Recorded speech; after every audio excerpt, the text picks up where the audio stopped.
ito ay rated SPG. Striktong patnubay at gabay ng magulang ang kailangan. Maaaring may masiselang tema, lengguwahe, karahasan, sexual, horror o droga na hindi angkop sa mga... Sa mundo ng mga tao, nabihag na nga ni Emil ang isang sangre, ngunit hindi si Tera ang kanyang nahuli, kundi ang impostorang sangre na pinakawalan upang linlangin ng lahat.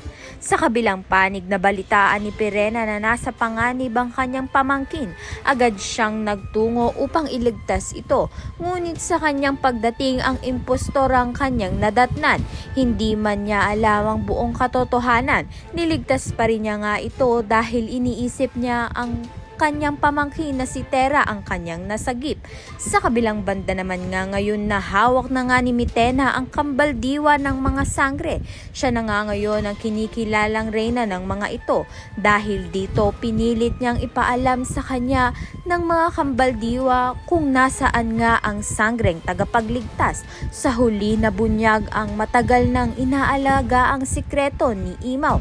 Ang tagapagligtas ay walang iba kundi si Tera, nakasalukuyang nagtatago sa mundo ng mga tao kasama si Pirena.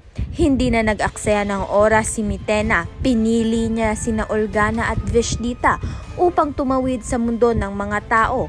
May misyon silang hanapin at paslangin si Tera bago pa man maganap ang kanyang itinakdang kapalaran.